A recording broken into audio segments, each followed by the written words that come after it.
Okay, so let me repeat. This is joint, titled as joint.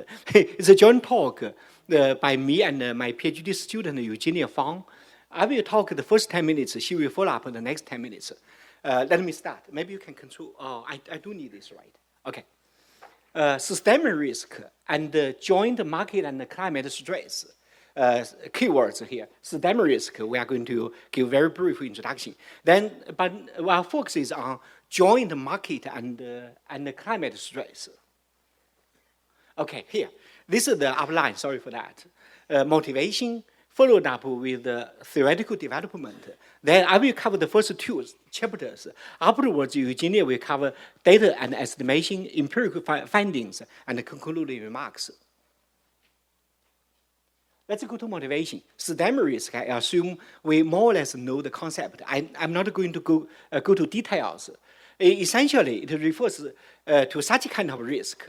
I have three keywords here. The first one, distress in the financial market will propagate. It cannot stay there. It will propagate. The second one here, so this kind of risk will impair the stability of the financial system. The third one, most important part, is the systemic risk will generate spillover loss to the real economy. If such risk fulfills such three features, we call it systemic risk. So in the aftermath of the global financial crisis, we know a rich body of research on systemic risk. We large literature there. We don't go to literature review. But our focus now is on climate change. Climate change poses additional source of systemic risk to the financial stability. So this topic now, climate change risk is systemic. Such a topic has drawn big amount of attention from industry and academia. We see references there. But we also see here, since systemic risk has been so extensively studied, also people in academia and industry all agree climate change is systemic. Now our question here is, there's not much research here so far to measure systemic contribution of, specifically due to climate change risk. So this is our topic, climate systemic risk. So we come up with a measurement to try to fill in this gap. There's a recent paper here, Zhong et al. Zhong, by the way, is Korean. The paper was on website for many years, now eventually published in a top journal, GFE. So our target is to quantify systemic climate risk for a sector. This sector across different market and climate stress scenarios. Okay, let's move on. Just now I said joint market and climate stress. So in our work, we treat market and climate stresses as distinct concepts. So climate stress, as we like in traditional study of systemic risk, just market-wide financial distress. Climate stress means the manifestation of climate-related risks in financial market. But this stress is still in the form of market stress, but due to the reason of climate change. So this part is called climate stress. So these two stress resources, they could interact. So first here, climate stress can trigger or exacerbate episodes of market stress, thereby constituting a distinct source of systemic risk. So that means here, climate stress can be a form of market stress. But the other way, market stress can also arise from all kinds of other reasons, like not just climate. Of course, climate is a very important one, but it could be political, could be war, some social other events, or even just market itself. So therefore, market stress and climate stress should be treated as two different concepts. That's the point here. So we are going to examine systemic risk and a unified framework. So this framework we are going to develop. This we call it unified in the sense that this framework will accommodate many kinds of combinations of market and climate stress. Let's move on. So here, before we talk about that, here it's a compounding effect. So the term first came from climate change, but the compounding we talked about is compounding between market and financial stress. So that means the compounding here causes the financial domain and the climate domain. It's not just within the climate domain. So here I like to cite this Qihe paper. It gives a very good summary here. So he essentially summarizes, so the paper summarizes 3 mechanisms which cause interplay between climate and financial crisis. 3 mechanisms which I totally agree. The first one is coincidental occurrence. Just there's no reason, no causality and so on. They just occur simultaneously, coincidentally. Yeah, this could be reason, but this reason we understand if they are really independent, the chance will be extremely low. The second one is shared underlying cause. So some common shock which cause stress in both market and climate. And the third one is causality. So one stress can cause the occurrence of the other one. So the last one is the most important. There are a lot of references there. Okay, so next one, within climate change risks, now we need to distinguish physical risk and transition risk. Due to time scope, we move very quickly here. So we don't give strict definitions. Our focus will be on transition risk rather than physical risk. So the reason is the following here. The first, physical risks, they are like a flood, hurricane, even acute events and chronic events. They are devastating, but their effects are often geographically contained. So not likely, so such events will draw big consequences in system-wide financial distress. Therefore, in systemic risk scope, probably physical risk is less important, but physical risk is a typical topic in insurance. We have to model from insurance side. We look at the loss data and so on. But transition risk will be different. A disorderly transition to a low-carbon economy, if it's abrupt, it can have substantial systemic consequences through many channels, like abrupt and anticipated changes in climate policy. So those carbon-intensive companies will suffer. So such things will have some direct consequences to the financial market. Therefore, transition risk is probably more important source for systemic risk than physical risk. But physical risk itself is also an important topic. That's more towards the insurance side. Okay, now the question is how to model transition risk. So this is the question not easy to answer, because transition risk essentially means disorderly transition to low carbon situation. So how to model it? So here, there are very, very newly emerging references. Robert Engel, so they build up a concept, climate news hedging portfolio. They construct a portfolio based on climate news, where even they don't count good news or bad news, just more news or less news. So the next one, the paper I mentioned just now. So this paper constructed a few transition risk portfolios. So essentially, the idea is such a transition risk factor, the portfolio is return will go up if a transition risk, if a transition policy risk arises, or the other way, return will go down if a transition risk become high or become weak. So anyway, the rationale behind is such a portfolio return can be used to hedge climate risk. So then that means in the mimic way or opposite way. So then this portfolio will represent transition risk. So next paper also here we cite here also construct some similar hedging portfolios. So we will follow this literature to construct a market-based measure for systemic climate risk, we use the transition risk portfolios they have constructed. We test some results in our setting. So the comments here, market-based approach here. So that means it's purely based on returns of sector or industry or overall market or such a tailored portfolio. So the pros are the following, because this approach will avoid balance sheet data, usually which are confidential, not easy to get. So that's why it brings bigger convenience if we are able to do research based on market returns.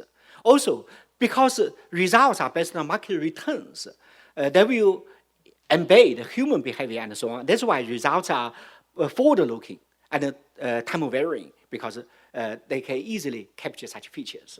But the cons question, I guess this occur everywhere. When we deal with climate risk, so usually there's no direct result, some number to measure that is climate risk. So the thing we can do, we look at proxies. So now proxies we use are like market returns. Question now is, are these proxies accurate? That's the question here.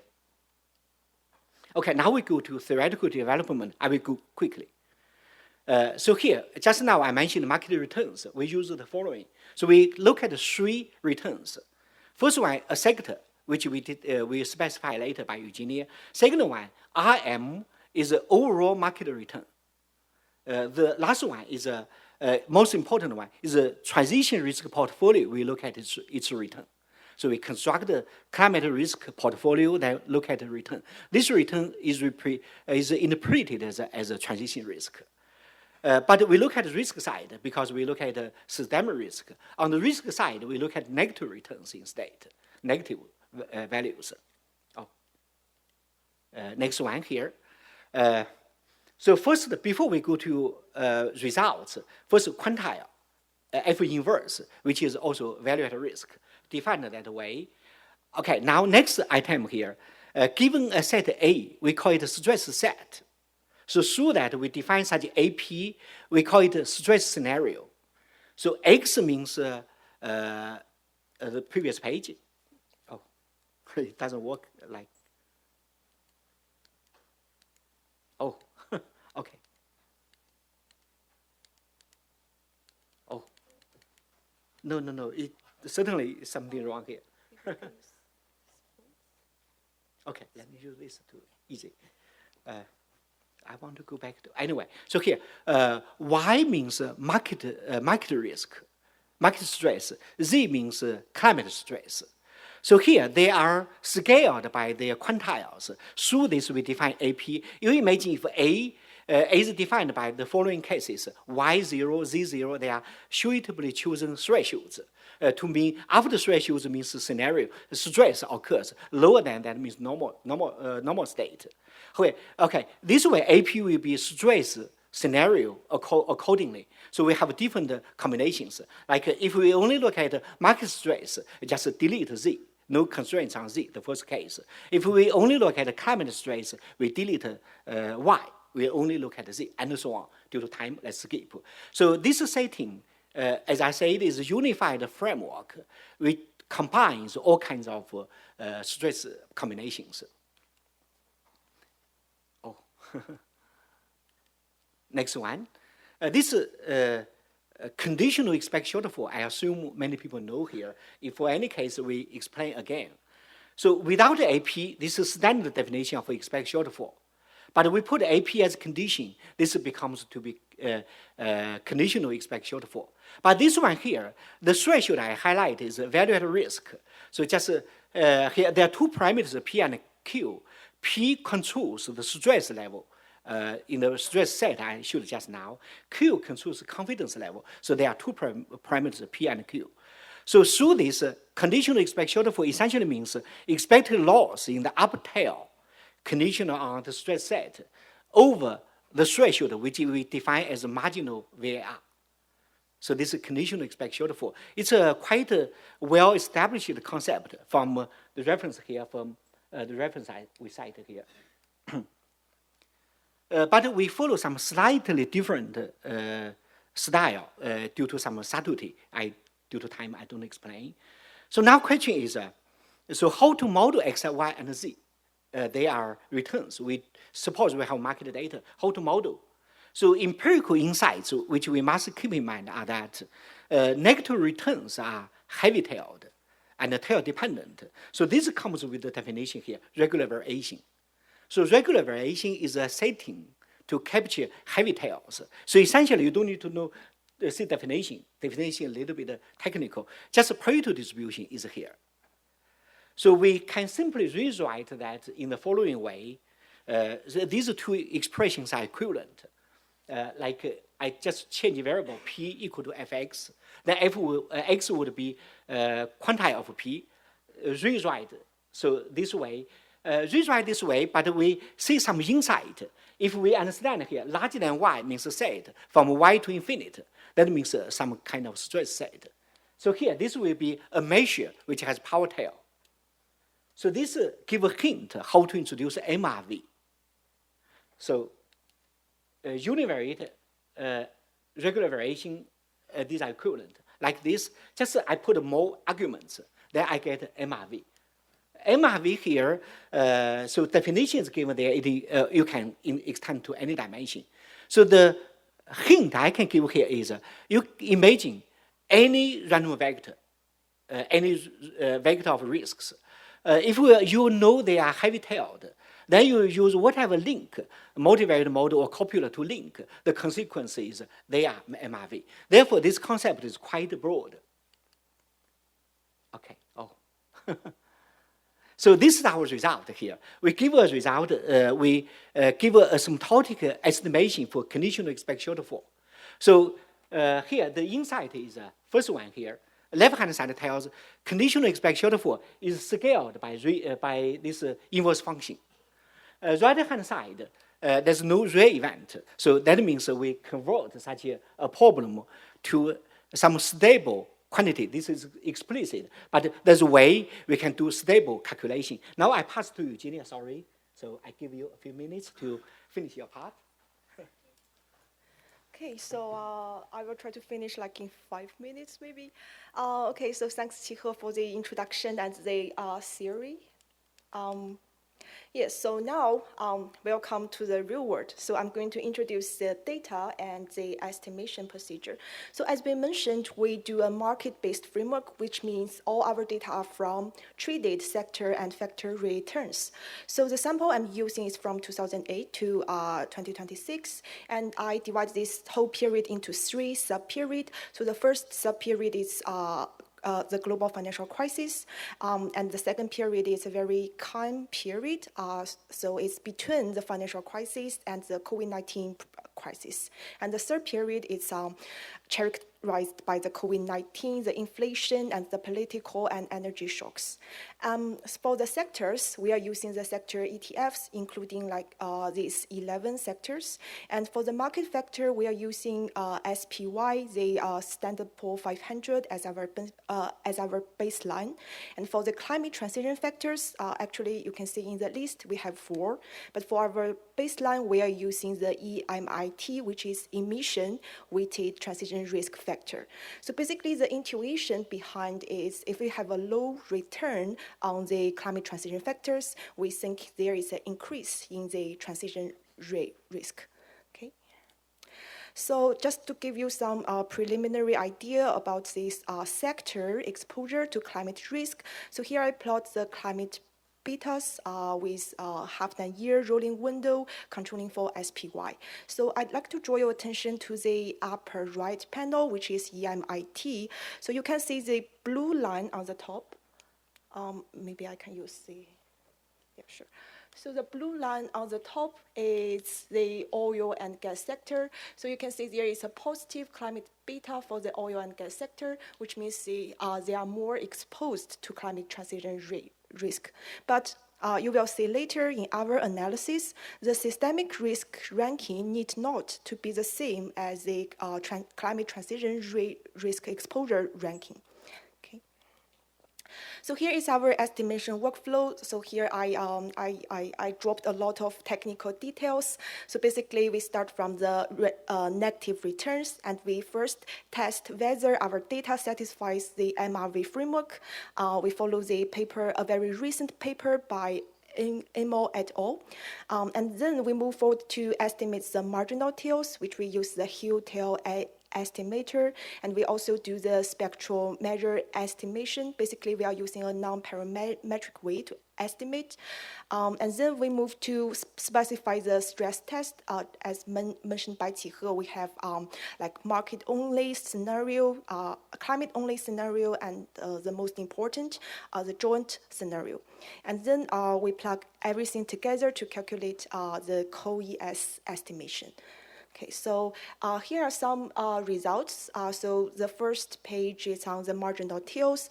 So basically, if you focus on the gray bars, it's the tail index for the full period sample. So basically, you can see the value of the tail index is around 2 and 3. So basically, the smaller value of the tail index, the heavier tail is of the data. Okay, so basically, so this figure supports our usage of heavy tail. And if you compare the gray bars with the blue ones, so the blue ones represent the period 3, which is a very turbulent period with COVID-19 and the energy and the political shocks. You can see the tail index becomes smaller compared to the gray one, which means the sector marginal tail becomes heavier during period 3. Okay. So here is the result for our spectral measure. So basically, we are doing a 3-dimensional thing. So you can see I draw a triangular here. So on the top is the sector ETF, and on the right bottom is the climate, and on the left bottom is market. So basically, if the point appears near some corner, it means the individual dimension drives the whole extreme. But when the point appears in the middle, it means a joint occurrence of extreme. So basically, you can see for the oil and gas, the interior region is a little bit empty, right? But if you look at these financials, you can see there are a lot of dots in the middle, which means for financial sector, there is more likely to have 3-dimensional joint tail events. Okay. So I'm moving to the empirical findings. Basically, I will have 3 slides on that. So the first slide is on our main co-ES result. So the blue dots here, they represent the climate-only scenario. So you can see under the climate-only stress, we have the oil and gas and energy sector rank the highest, right? But if you move to the red dots, which represents the joint stress, we have financials. Financials rank the first, right? So you can see the ranking changes under different scenarios, and this ranking is robust under alternative combinations of market and climate factors, as I mentioned before. So our second result is on the relative gap. So basically, we calculate the difference between the co-ES of joint scenario and the co-ES of a standalone scenario, and compare it over the previous standalone scenario. So basically, we find the amplification effect is economically large, and the financial sector, you can see it here, the amplification effect can reach 60%. Okay, so it means that if you only look at a standalone stress scenario, you will miss about 60% of the risk if you measure by co-ES. And that's the last slide on my results. So basically, you can see a time variation. So, the x-axis is the 3 period. If you look at the black dashed line, it's the average over the 11 sectors. So you can see in line with our intuition for period 2, there is relatively calm period, right? So we have a relative lower amplification effect. But if we move to period 3, you can see it increase. So which means in period 3, the amplification effect becomes stronger. And also the amplification effect is sector specific. So the blue line represents the energy sector, while the right line represents the financials. So you can see the trend of this amplification are quite different for these 2 sectors. Okay, so I'm going to conclude our presentation. So basically, we have a market-based COES framework, and we use extreme value analysis. As a main result, or your main takeaway for today, is that even if, for example, the energy sector ranks the highest under climate transition exposure, it does not need to be the most important systemic climate risk contributor. Okay, so thank you for your attention, and here is our reference list, which you have already seen. Yeah, if you are interested, we have a working paper available upon request. Thank you very much.